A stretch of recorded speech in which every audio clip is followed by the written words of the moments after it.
Welcome to Life Inspired Coach. My name is Bethany Lewis, and I'm excited to spend this time with you. I'm a family relationships life coach that loves to be inspired, and I'm using this platform as a way to share some of the inspiration that has come my way. I hope it's as inspiring for you as it has been for me. I also want to let you know that coaching with me is an option.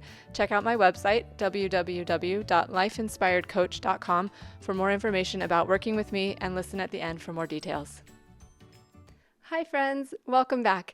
Today's interview is a bit different than the other ones I've posted because in this interview I am the interviewee and not the interviewer.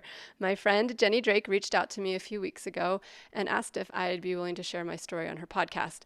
Of course I said yes, and we had a great discussion. She was kind enough to let me repost our interview on my podcast and YouTube channel, so I'm glad you're here and listening.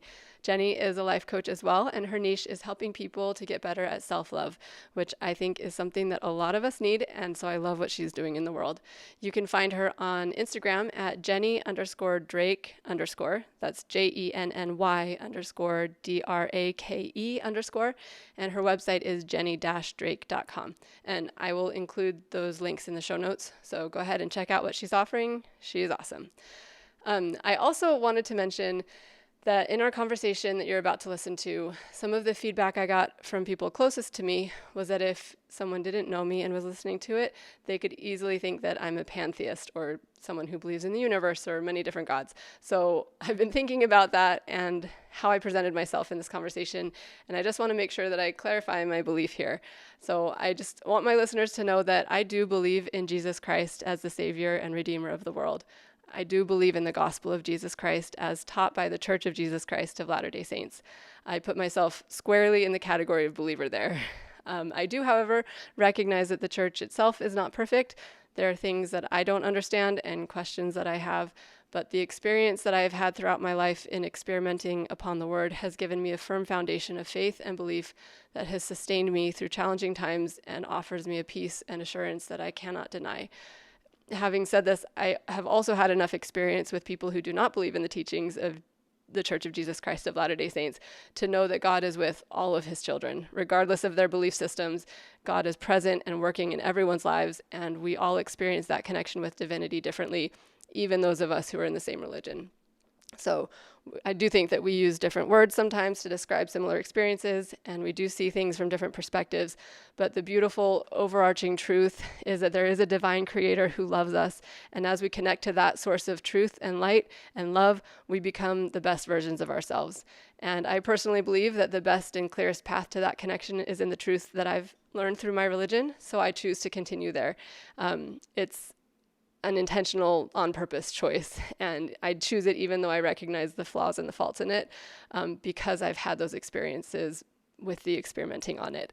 And I love and respect every other human, recognizing that everyone is on their own journey. And I believe that my only job is to love God, love all of the rest of y'all, and do the best to live and share and be an example of what I believe to be true. So now that we have that clarification out there, here's the interview that I got to do with my friend Jenny Drake. Enjoy.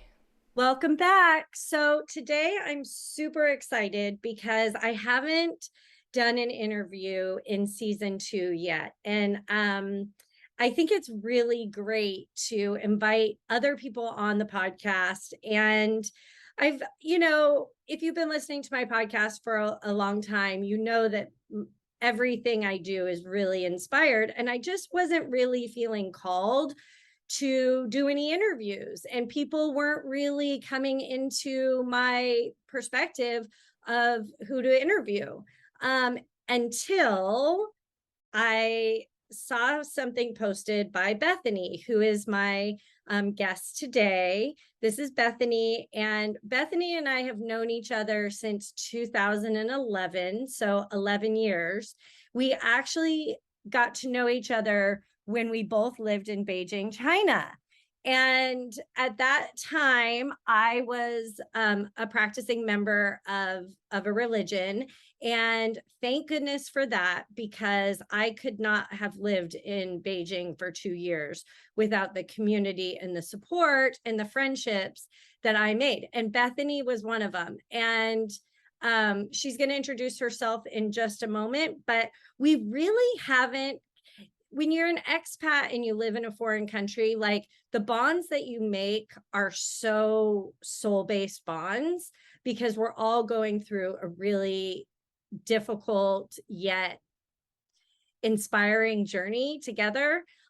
So the people that I became friends with in Beijing have a definite special place in my heart. And we spent time with Bethany's family in Beijing. We had dinners together, we did activities together, and my kids were, you know, Emma and Dayton were 5th grade and 8th grade, and she had 2 little ones, and we loved hanging out with them because my older kids really enjoyed their little kids. And Bethany and I just like clicked. Like, even though we were in different phases of our lives, way different marriages, as you know, if you listen to my podcast, but we just clicked. And so we haven't had any contact until, you know, we were just social media buddies. And she started posting some stuff on her page. And I was like, there's my interview. So I'd love to welcome Bethany. I didn't say too much about you. The reason, one more thing before I turn it over to you, the reason why I wanted Bethany to be on is because she has a different lens of self-love than I do. I look at this, my self-love journey has been from a very anxious and like insecure attachment, whereas Bethany hasn't really had to go through a ton of low self-worth moments in her life. She is very self-loving, but from a more secure standpoint. And self-love is for everyone, and my listeners don't always relate to the things. So that's why I'm so excited to introduce you to my friend Bethany. So welcome to the podcast, Bethany. Thank you so much. I'm so grateful and so excited to be here chatting with you today. Yay. So tell us about yourself. So tell the listeners who you are, tell us about your kids, tell us about your you know, what you've done up until this point. All right. Okay, so I am a wife and a mom of 6. My oldest is 13 and my youngest is 2. Well, he'll be 2 next week, so it's coming fast. And I am a family relationships coach, life coach, that I'm just starting to get into that, and I love it like crazy. I'm also a neurological OT. I work at a concussion clinic, and I've worked more in the past, and I'm kind of only doing just kind of substitute therapy at the moment, substituting when some of the normal therapists can't be there. So, but I've really, really loved that and have really enjoyed my OT career. I am also a member of the Church of Jesus Christ of Latter-day Saints, and that plays a lot into who I am and what I believe. I was born in Virginia, and then I ended up growing up I think we moved to Delaware when I was 4. I lived in Delaware for most of my life. And then, well, it was funny. I was thinking about this as I was like thinking of how I was going to introduce myself. I realized that I only lived in Delaware for 14 years, but that was, you know, growing up, that felt like my whole life. And then since then, the longest I've ever lived anywhere is 4 years. So I've bounced around a lot since then. I went to BYU. I served a mission for the church in Perth, Australia. I went to the University of Utah to do my OT degree. And then, yeah, I've just had a really, like, I've gotten to do a lot of the things that I've wanted to do in my life, and I'm so, so grateful. Like, I feel like in a lot of ways, my life is really charmed and so blessed, and I don't know how I got so lucky. I put a post recently of, I was holding a sick baby, like snuggling on the couch watching Bluey, and one of my friends commented, she's like, "Your life is dope." I was like, my life is dope. I'm so lucky. I'm so grateful. But just I have 5 little brothers that I love, and my parents were amazing. Like, I just, like, aunts, uncles, cousins, friends from different walks of life, so many different experiences. I just really am so grateful for the life I've gotten to live so far, and hope that I can do good with it. And then as far as my like coaching journey, about 5 years ago, actually it's probably only like 4 years ago, I started listening to Jody Moore. She's a life coach, and I joined her like monthly program and listened to coaching a lot, and just have really loved the way that that has changed the way that I think. It's made me more aware of my thoughts and what I'm creating in my life. And it's been really transformative for me, even though I felt like I was already in a pretty healthy space mentally. It's totally up leveled the way I live my life and think. And I went to she had like a 5-day immersive coaching thing last September in 2021, and I went to that, and while I was there, it just like hit me so hard. I was like, felt so called to do it. I was like, I know that I can do this. I know that I can be good at it. I just feel this burning desire to want to do it and help others by using these tools. So that's kind of set me on this path, and it's so exciting to see where it's going, and I love it.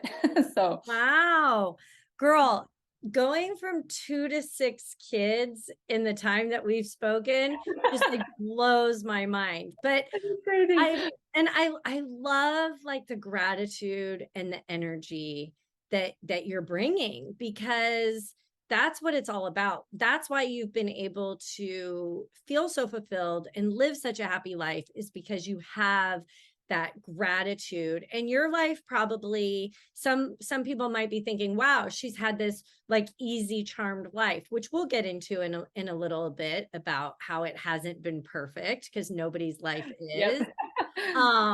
But really, a huge self-love win is not suppressing the bad times and like the toxic positivity of, always looking at the bright side, but really like self-pity and gratitude cannot coexist. And so when we're always looking for the bare minimum to be grateful for, it really lights us up. And I feel that energy for you. So thank you so much. The other thing is, dang girl, you like are still so young and you've lived such a flourishing life. And you've done a lot. And you're like you said, you're up leveling your life. Like, this is a beautiful example of thriving. Like, and then when you kind of get stagnant, or you up level again, and you'll continue to do that throughout your life, which is amazing. And I'm so excited that you followed the divine guidance to follow this life coach, and it led to your next season. That's like so amazing. And for the listeners, don't worry, like in the show notes, we're going to put all the links in the show notes, so you'll be able to get in touch with Bethany and hear about what program that she went through.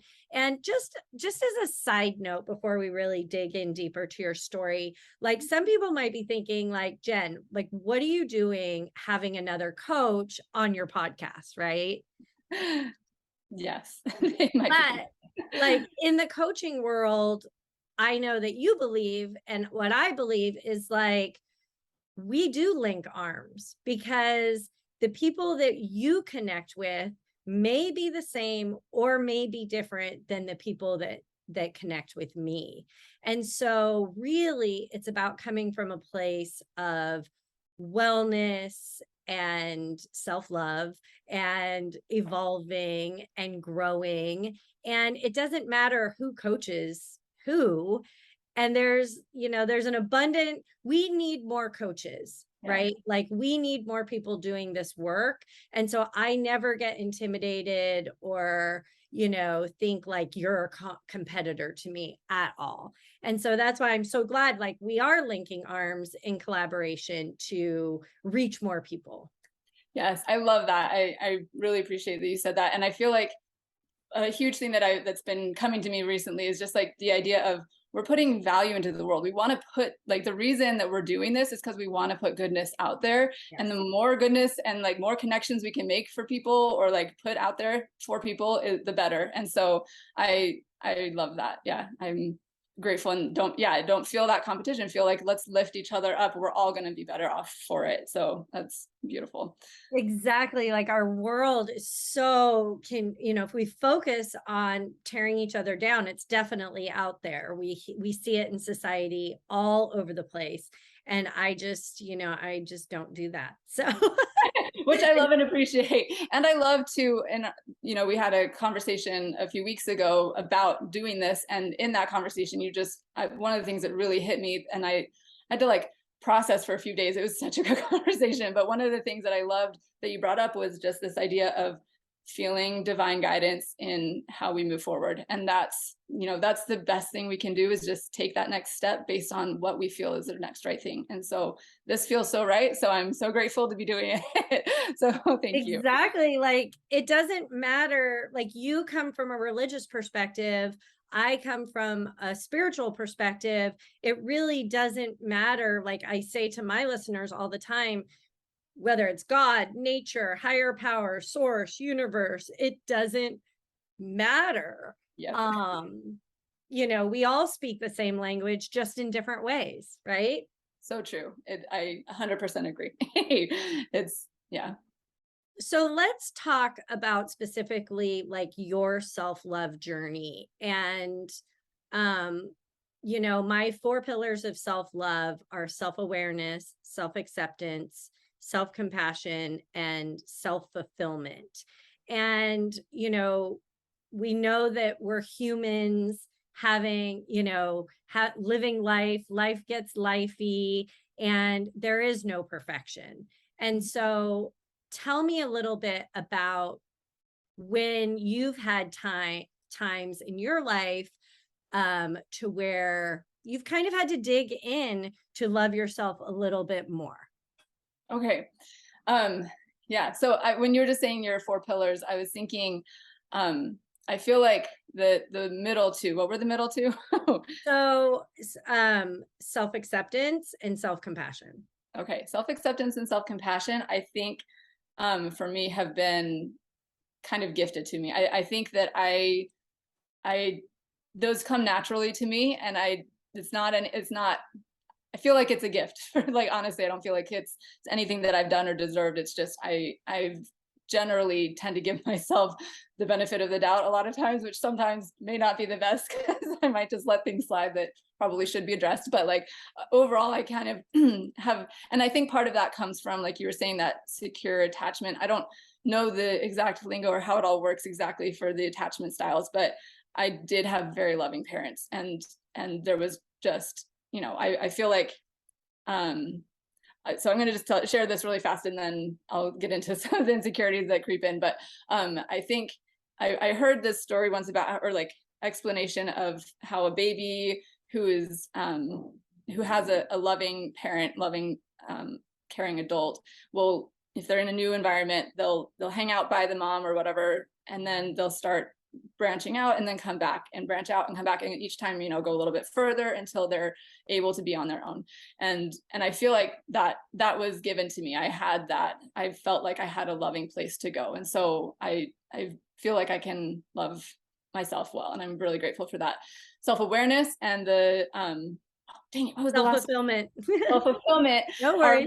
are a process, right? And I think for me, that's been, and actually preparing for this and like thinking about my insecurities was a really great exercise in self-awareness, because my first thought was like, no, like I said, my life is so great.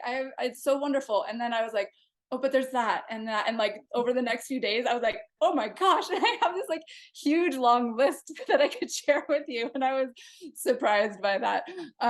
But I think ironically, one of the biggest insecurities that I have, and it's funny, but it's so true, that I feel very insecure about being secure.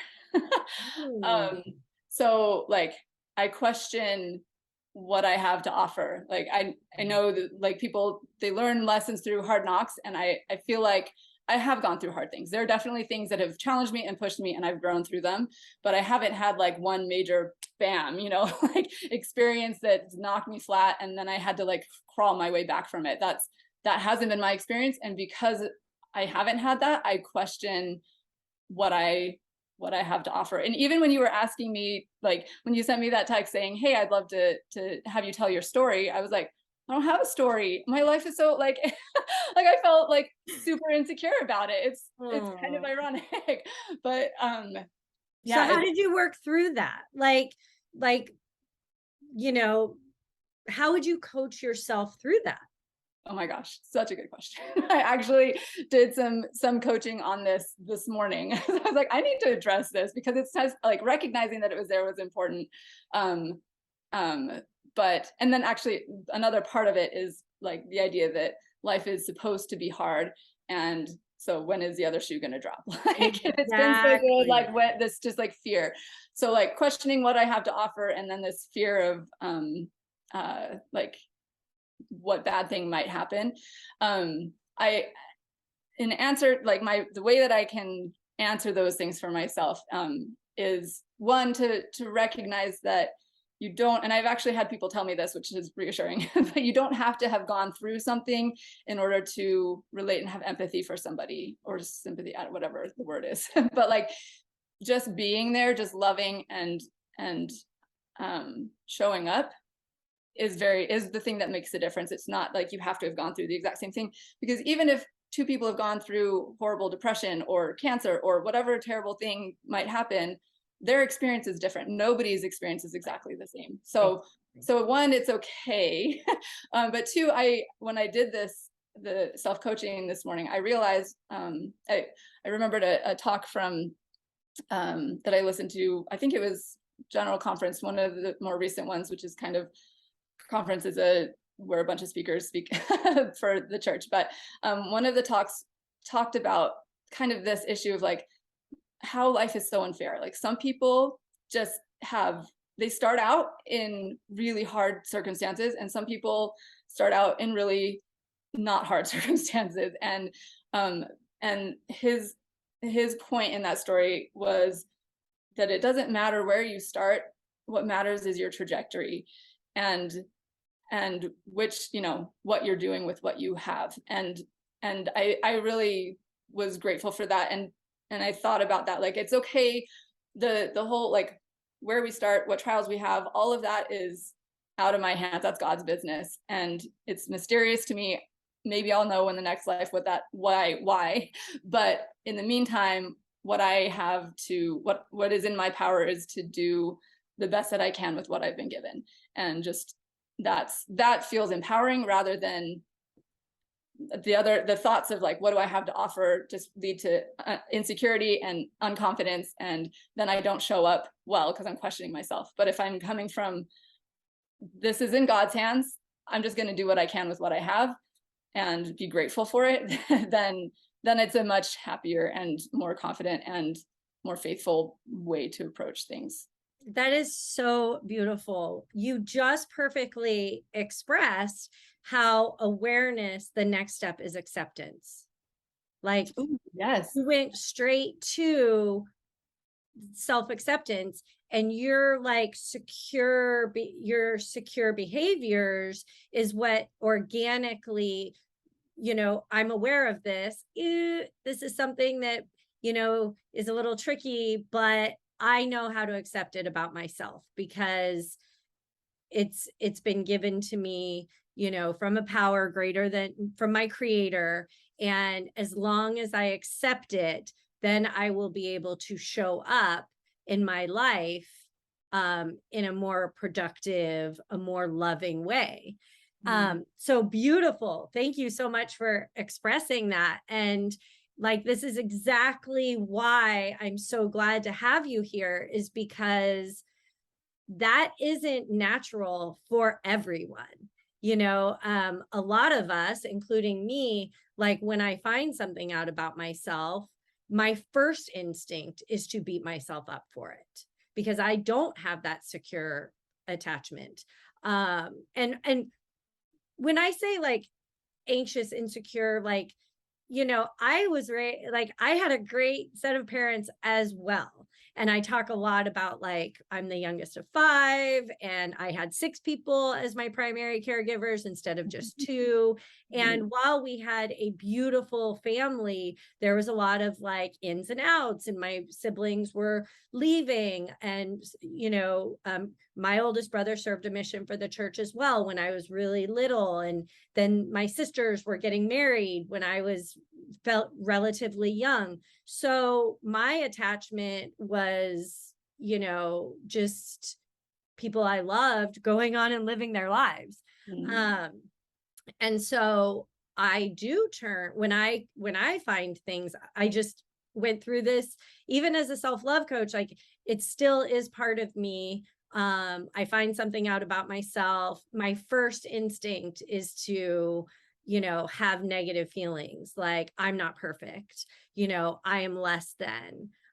And one of the things that was unhealthy for me being a member of the church was the comparison.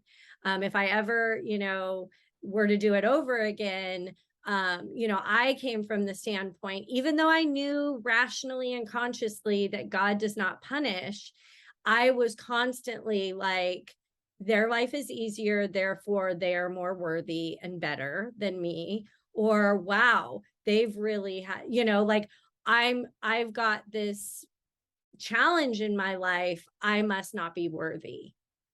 Which I totally do not, and I've said this over and over in other interviews and in different podcast episodes. Like, I don't blame or hold the church accountable for those thoughts at all.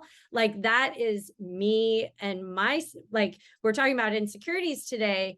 That's my insecurity inside of me, is I'm less than because my life is harder, or I'm less than because now, just for the listeners, like, I'm one extreme, you're one extreme, but I've taught myself how to be more secure. So I don't stay in that place anymore. Like, I connect to my thoughts of, okay, I'm having this thought, it is not real.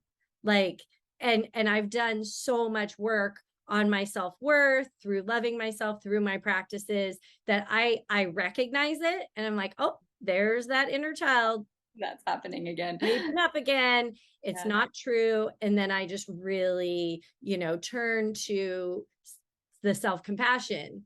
So yeah, really interesting that we come from two different, and I'm so glad that you talked about the insecurity of, because I'm a perfectionist. Like, I think life is supposed to be perfect, and you're from the other perspective of, shoot, when's my trial gonna come? And like, I'm expecting it. And you, when you said waiting for the other shoe to drop, and in my coaching, as well as your coaching, we talk about facing our fears a lot, and how our fears are real and valid, but they're not true. Like, they're not true. Yes. And how to coach yourself through that. So I love that. Yeah. And that's kind of with the wondering when is the other shoe going to drop. Like, I've gone through phases where that's like heavier on my heart than others. And like, and I just, the way that I deal with that is just to turn to that faith that, the universe has my back, or whatever, like, it's okay, whatever. And I really do believe this, whatever comes my way, I have faith that I'll be able to accomplish it, because I have this connection with God. I feel like that is the core of all of my self-worth, of myself, like, just knowing that within me, I have this, I love me and I love God and we're connected. And that is my foundation. And I feel, and I really, really believe that is what gives me the ability to then reach out and, like, not one, it's kind of like, and it feels like, whether you were raised with a secure attachment or whatever, like you're saying, like, it's something that you can develop. And I think everybody needs to develop it for themselves, is that love. So I love your work is so important. It's so important. Pretty much all of the issues that come up in coaching comes back down, like deep down, it's a question of self-worth and lovability. And like, it comes down to insecurities in ourselves. But that is something that we can train. I feel like, even if you didn't have a mother figure that you were able to come back to and have as a firm foundation, you can become that for yourself. Between you and God, that divinity within you, like that's where you can develop that, and then that's your firm foundation to go and explore the world, expand your experience, and show love for other people. If you're so worried about what are other people going to think of me, how like they're not going to like me, like all of the questions and the self-doubts that come in, if we can be there for ourselves and know that we've got ourselves, then that gets to be ignored, or like it's not even an issue, because then we are able to and free to focus on like outward, on what other people's experiences are, how they're doing, and that's where connection comes. So that's been huge for me, because I do feel like I've still had to develop that like connection and love within myself and with the divine. So that's been important for me. Sorry, were you gonna say something? Well, I believe that that's our purpose in life. Like our purpose in life is to go through this journey that you just talked about, which you were raised knowing that you were worthy and loved, you know, by a power greater than yourself and by your family. However, you've still had to walk that journey of connecting to it, you know, strongly on your own. Yeah. And like that's where I have evolved in the last like 5 years. Is I always look to, you know, my higher power as like this outside source. And what I've come to find is it's inside of me. And I interpret it as love and light. Like my God is love and light. And when I connect to that love and light, it fills me up. And then when I'm filled with love and light, it has a ripple effect in my life. Over. Yeah. Yeah. And you know, that could be that could be anything, but that's my interpretation. And that's exactly like what you're talking about. And I feel like we go through challenges. Everything is an opportunity to connect to that. And I think it's so important, like you said, you know, self-compassion and self-acceptance is something that has come easier for you. However, maybe self-awareness and self-fulfillment isn't. But that's your way to connect like to that source that is abundant and infinite, because we're human. We don't have that abundance and infinite inside of us naturally. It's through that source, through that God, through that power greater than ourselves, that's where we get it filled up from. Yes. So amen. We're on the same page. Yes. We're on the same page, which I love, because, you know, when I love having this conversation, because when we met, we were very much in the same belief. And now we've kind of like are on different paths, but we're still speaking the same language, which there's such a lesson in that, is that all of our journeys look different. Yes. Nobody has to do it the same exact way. I agree. I totally agree. And kind of what you're saying, we're all coming at it from different perspectives and different life experiences that help us to, we're interpreting everything through our own lenses. And so we need to figure out what, where we get that love and light and access to that. And I think that it's a beautiful thing. That is the point. I agree. Like connecting to that love and light, that's what God is to me. And however other people want to like define it, that's what it is. We're talking about the same thing, which is using different words, right? Exactly. And that's the power that's there. And I really feel like I was going through China experiences. I was found my blog that I had started. Like I did a blog forever ago. I have like 6 entries in it. It was from the time in China, but I was reading things. I found my journal, like of my own personal journal that I'd taken notes in, and from that time, and that was such a growing, stretching time. Like in a lot of ways, it was really, really hard. but it was also, like you said, it was one of the most beautiful and significant experiences of my life. It was only a year. We were there for 1 year.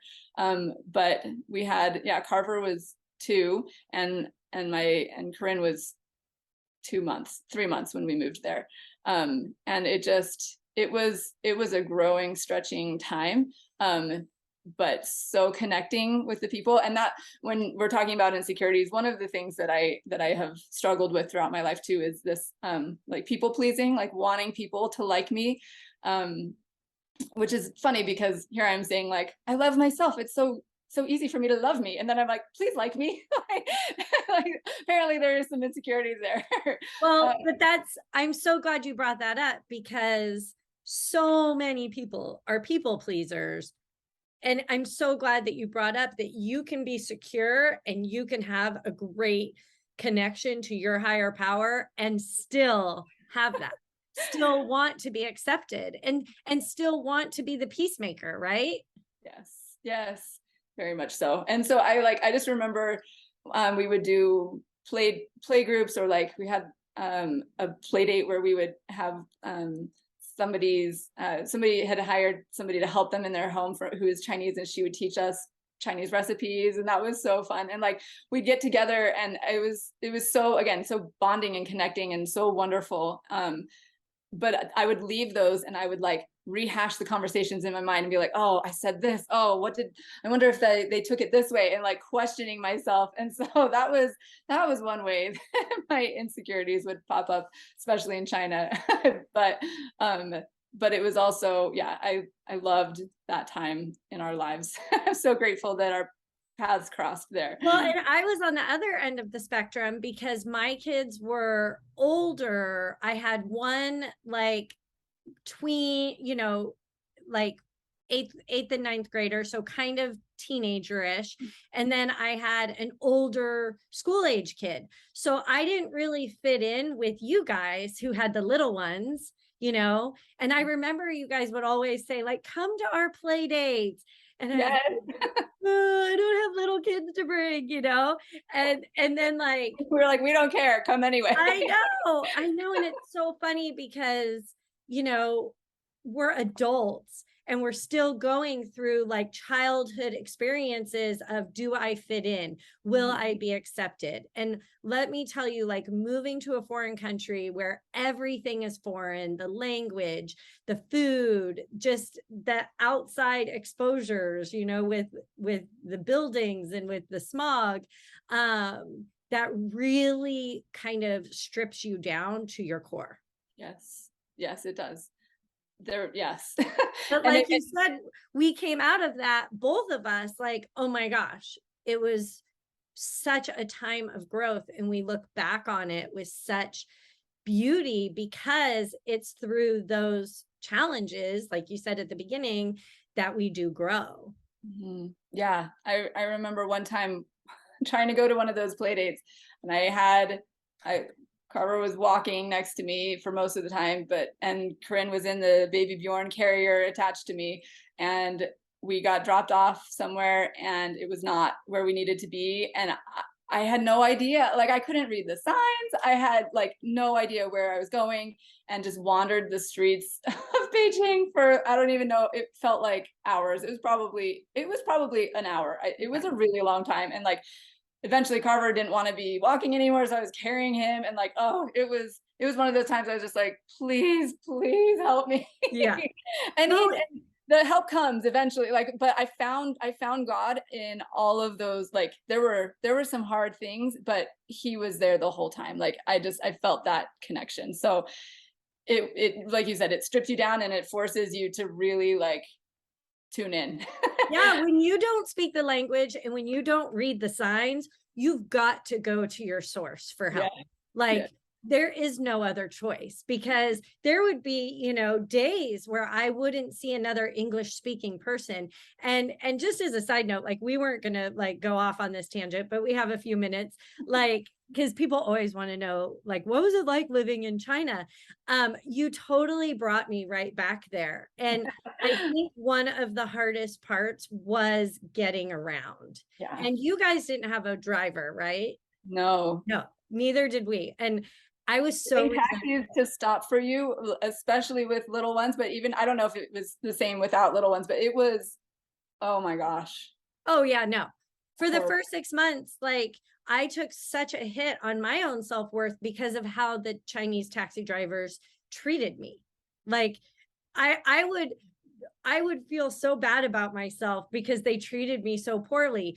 But like learning significant phrases in Chinese changed all of that. Like once I got into the taxi and would say something in the Beijing accent, oh my God. Like Then you're I fine. felt they just treated me, they like honored me. And so that helped. But like again, it goes back to that divine guidance. Like I had to turn to my source of like, what do I do to not be treated so poorly by taxi drivers?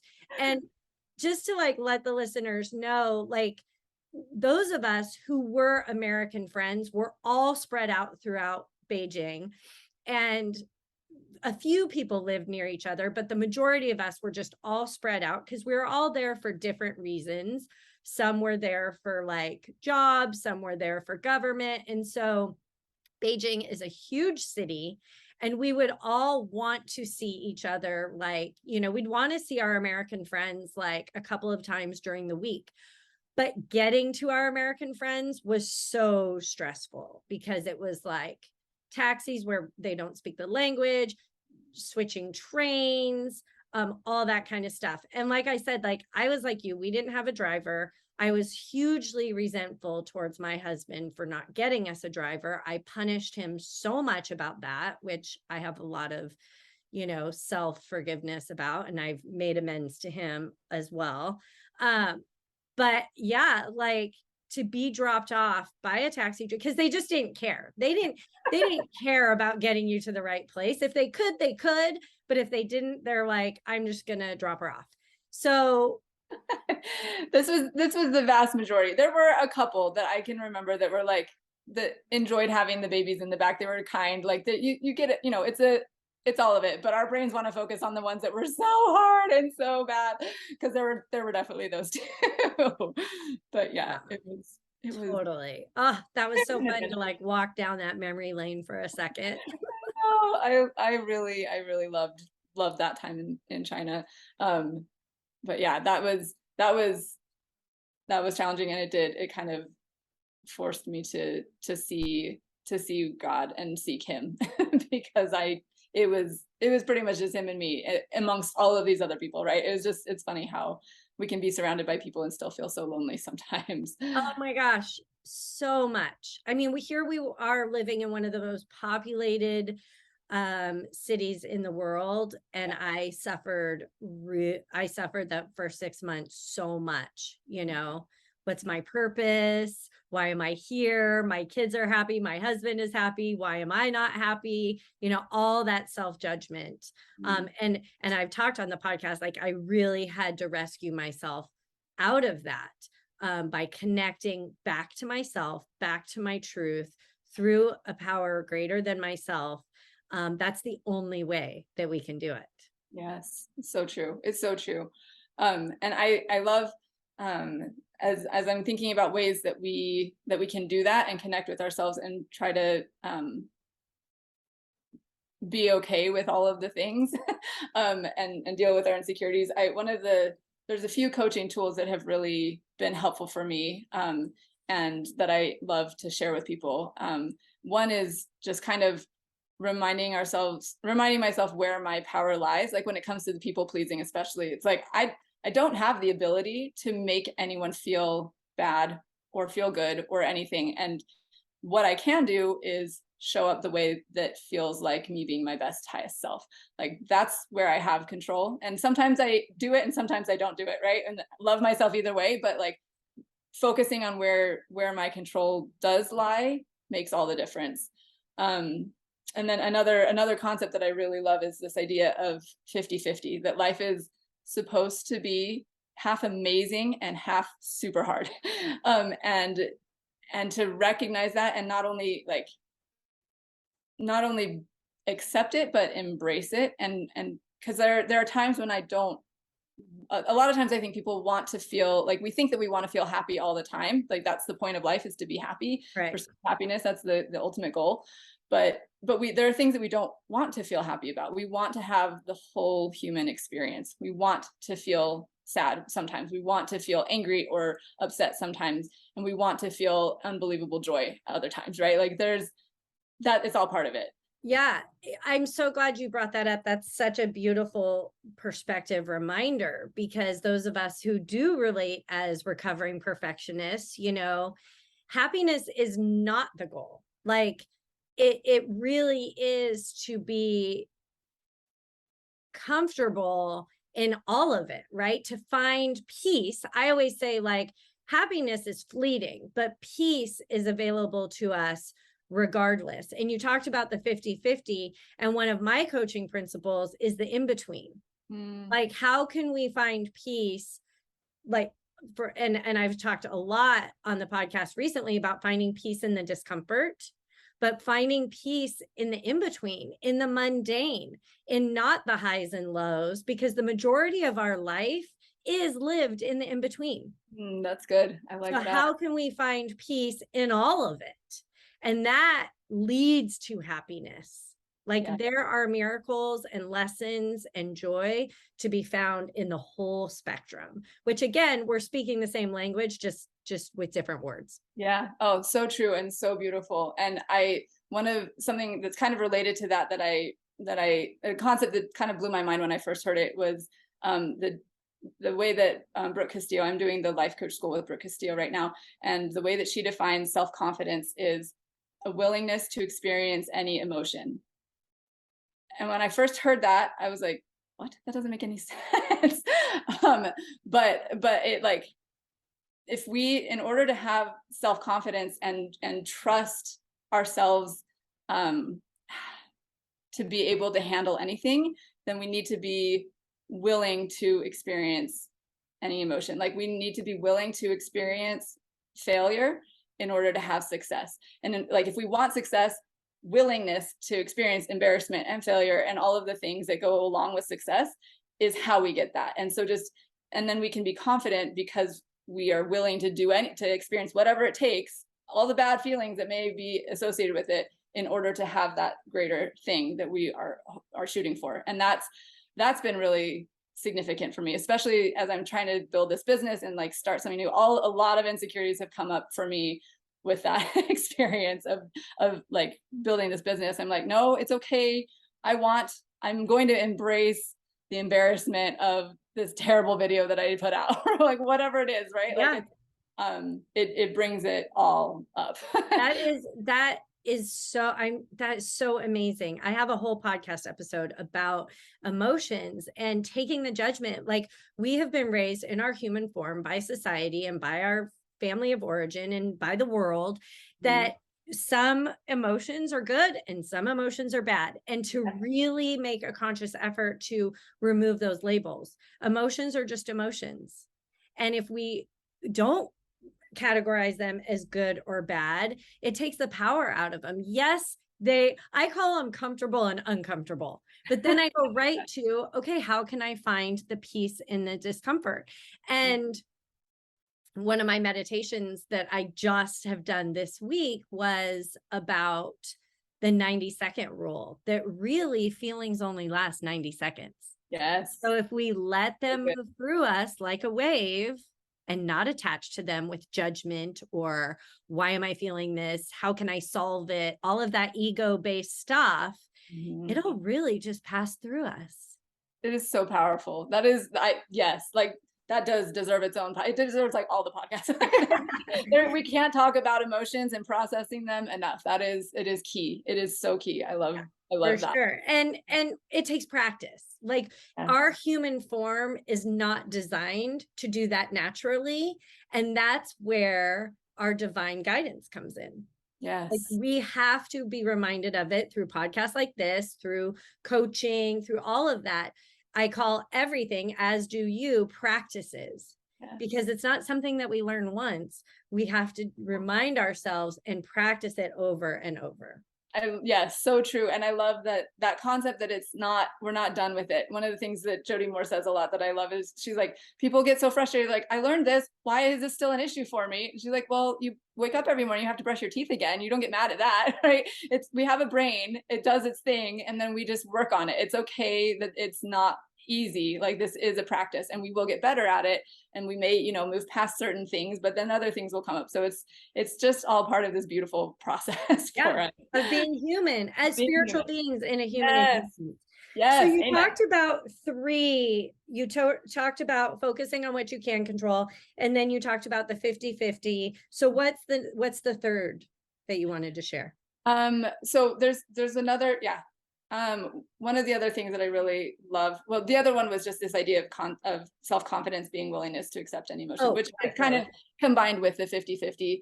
But there's another one that I really love, that is this idea that we are responsible for meeting our own needs. And and so an experience that I had with when I started this coaching thing, I had a mentor, and I love her. When I asked her to be my mentor, I was like, can you teach me how to be you? Like, I really love her and really respect the way that she approaches things. I really, really like her. So she was kind enough to like teach me and mentor me. And as that was kind of wrapping up and I was about to start going off and like actually launching my business and doing things, I wanted so badly for her to say these specific things of encouragement. Like, I wanted that external validation so badly. And she didn't know that. And she didn't say it. And so, and like other people have been so kind and so supportive. Like, I can't even tell you, my heart just like swells with love and gratitude for all of the kindness and support that people have shown me. But I wanted this one word, this one phrase from her. And she didn't say it. And so I ended up writing down exactly what I wanted to hear her say on a note card, and just telling myself that. It's still on my mirror right now. I like read it all the time. But that is like a to-do practice that actually like really did make a huge difference for me. Girl, you're describing my fourth pillar, which is self-fulfillment. Perfect. Meeting your own needs. We're on the same page here for sure. For sure. Yes. And that was huge for me, and just kind of another evidence that it's within us, and that's where it has to come from. And I love the fact that you've touched on such great things. Like, you are a secure person that has a strong self-love base, and yet you still seek external validation so much. And that's okay. Like, that's your little girl, that's little Bethany, that's your inner child. And really, like, self-soothing, giving yourself what you need is how you're meeting your own needs. Like, I have tears in my eyes because you just brilliantly said what I say all the time. So well, you are teaching truth. At least I've felt that truth. So I appreciate what you're doing. No, it is truth. You're exactly right. And you guys, we did not plan this. Like, this is not scripted. This is not like, I did not know that she was coming with these things. We had three questions I was going to ask. So all of this is completely inspired, completely aligned. And it's so, so, so beautiful. Awesome. Okay. So as we wrap up, we've talked a lot about you filling your own cup, but you going to your source, who you identify as God, to help you to fill that cup. Yes. And that's where you find your completeness, which is exactly, what I coach. What are your main practices? What are your spiritual practices that help you connect to yourself and your source? Oh, I love that. I love that question. I have found that prayer and meditation, kind of like those combined, like a seeking and like trying to visualize and connect to that light. And then, sharing my heart, my soul, and then being quiet and trying to just allow for whatever comes to come. That's huge. And sometimes I'm better at doing that than others. But when I do it well, it is huge. I read the scriptures. I really find that those texts, the other day, like, and again, through phases of like it being amazing, and other phases where I'm like, okay, I'm just going to read like 3 verses and just call it good. But like, there was recently where I was just reading, it was like every verse, I was like, oh my gosh, like God was just like, boom, boom, boom, like light bulbs going off. It was so cool. So I love that. I really love it when I am able to feast, on the scriptures, or, tuning into general conference talks, or just inspiring books and messages. There's so much out there, not just within my religion, but like there's so much that's good out there. And I love immersing myself in that.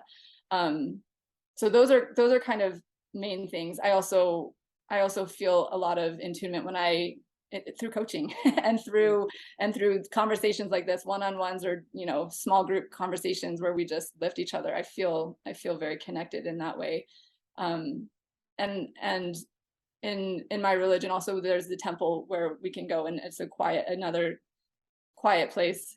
If you can stay awake in it, then you're good. and you can connect sometimes.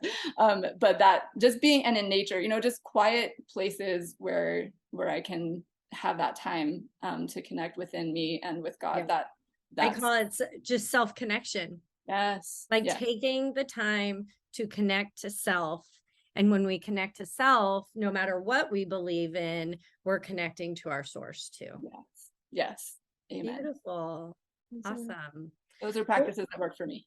Yeah. Well, thank you so much for sharing.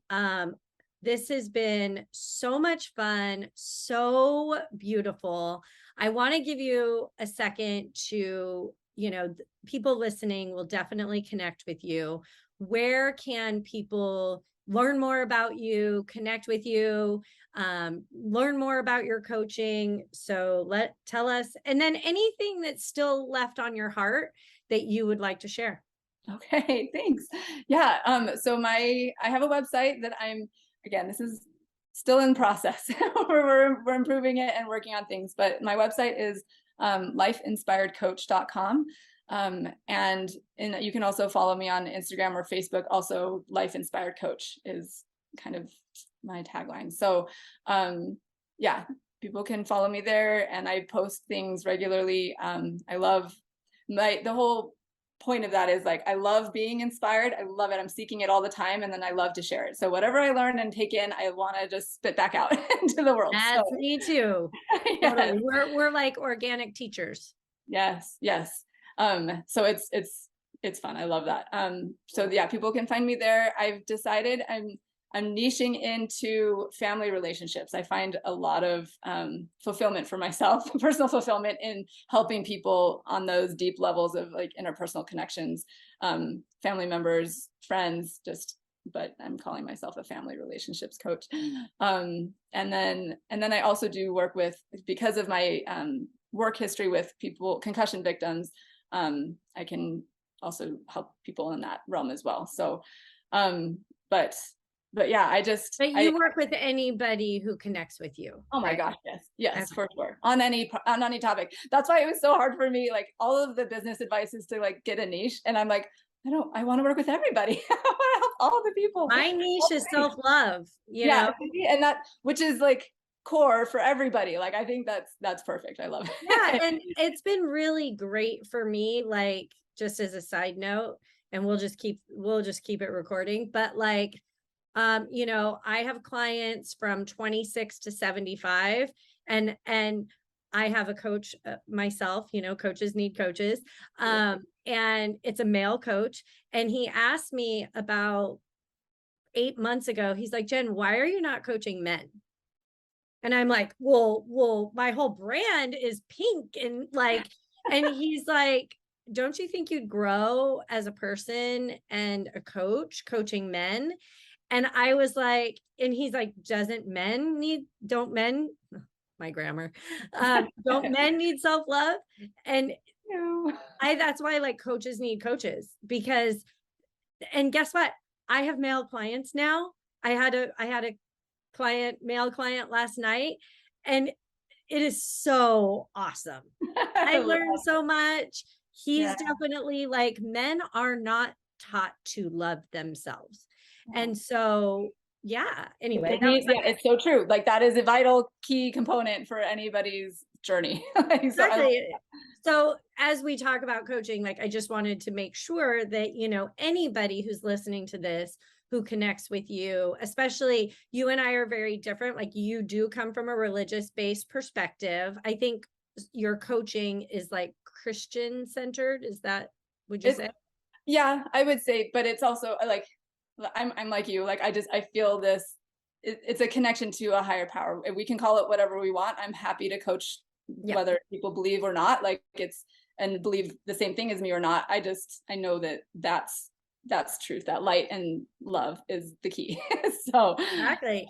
And the other difference between you and me is like, you know, you're a mom, you're in it, you're doing it, and you're married. Whereas I'm single and my kids are grown. And so we are very different. And so I'm just so grateful to have this opportunity to introduce you to my listeners, because we're gonna relate to people are gonna relate to us differently.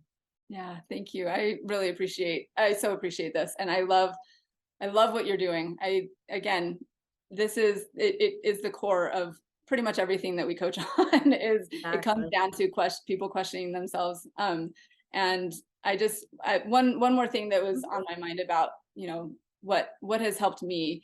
I feel like having a broader perspective, like when it's so easy when we're in the details and all of the crazy that life can bring, to try to pull back and see. Like the other day we lived near a bird refuge and there are these huge white birds. I have no idea what they are. It might be pelicans, I don't know. They're like always come in like groups of 5 or 6 and I just see them floating up in the air, and I like noticed it the other day and it just hit me like, oh man, their perspective is so beautiful. Like they're above it all, just looking down. They see us walking, they see us talking, they see us driving our cars, and they're removed from it, and it's must be so peaceful. And like just realize like we can do that. We can pull ourselves away from the drama and look at it from an outside perspective or from a more eternal, broader view, and that can bring us so much peace and just perspective on the problems that we're facing. And that's been huge for me. I think I'm lucky because I had that a similar kind of take on life even in high school. So I didn't get sucked into a lot of the drama that was happening all around me because I was like, yeah, this is all going to be over in like 4 years anyway. So like it really does help to just kind of pull back and recognize we don't know what the whole big picture is, and that's okay, but just having peace with like this is what's happening now, and it is what it is, and we can love it as it is. Yeah. Acceptance, right? Yes, yes, Acceptance, the bigger picture. I go to the beach a lot. And one of the reasons, like I go there every day, I'm so blessed to be able to walk down to the ocean. And one of the things that I'm reminded of is our whatever's we're worrying about or stressing about is one grain of sand in yeah, the kabillions. I don't even know if that's a word, but you know, I'm looking at this vast sand for miles and miles, and my problems, my worries, it doesn't mean they're insignificant. right. Like they're valid, they're true. And you know, but I don't need to give them the weight of the world on my shoulders that sometimes we feel. Like the bigger picture, I'm not going to be on my deathbed worried about, you know, Yes, whatever I'm worrying about. I So love that. I agree thank with you for that reminder. Thank yeah. you so much, Bethany. This has been so beautiful. Yeah. Okay, sorry, one more. I Oh, just you're remembered good. I You're was just good. running. I Okay, last love one, it. I promise. I will I stop love it. talking. But this is I loved this so much. As I was thinking about like how I've moved so often, and I've heard a lot of people talk about being really insecure when like making new friends or trying to connect with people. One of the coaching principles that I love is that we get to tell ourselves whatever story we want, and we whatever serves us and helps us to show up as the person we want to be. And my 4-year-old the other day just randomly told me, she's like, Mom, I'm a great artist and everybody loves me. And I was like, you are a great artist and everybody does love you. And I was like, if everybody just thought that about themselves, the world would be such a happier place. Because if we're coming from a perspective of everybody wants to be my friend, everybody loves me, they're going to love me as soon as they get to know me, and I'm going to love them as soon as I get to know them. That changes everything. Like, if we can love and look outwards instead of self-consciously turning inwards, it changes the whole experience for us. And so just want to, end on that. Just everybody loves you and everyone wants to be your friend. Just that is so beautiful. Thank you, thank you, thank you. Out of the mouth of babes, right? They haven't had their experiences. They haven't been taught that thinking like that is quote unquote selfish yet. So right. it's like, be more like the little ones. Yes. Tell yourself that story, because that's going to help you show up in a much happier and genuinely interested in other people way. Beautiful. Yeah. That is a good note to end on. I will put all of Bethany's links, even the mentors that she spoke about, I will put it all in the show notes. Thank you so, so much, Bethany. This has been just the best hour of my week so far. Me too. This is wonderful. Thank you so, so much. I'm so grateful. My pleasure. Thank you so much for being here. I hope the things that have been shared have been helpful and inspiring. If you like what you've heard, please hit subscribe and share this with your friends. And if you're listening on a podcast app, please rate and review so that others can find this content more easily as well. If you're listening on YouTube, go ahead and throw a comment down below about what inspired you from this conversation. And please remember that I do coaching and would love to help you or someone you love to work through whatever challenges you're facing. My specialty is in family relationships. I love helping to strengthen families one challenging relationship at a time. Honestly, you can completely change your relationship with someone without having to change them at all. It is the most wonderful and liberating experience to realize you are free from the weight of judgment and negative feelings you've been enduring. So please hit me up if you want to fix a difficult relationship in your life. Visit my website, www.lifeinspiredcoach.com, to read testimonials, find out more about coaching, and contact me if you'd like to be coached. Thanks again. See you next time, and keep seeking an inspired life.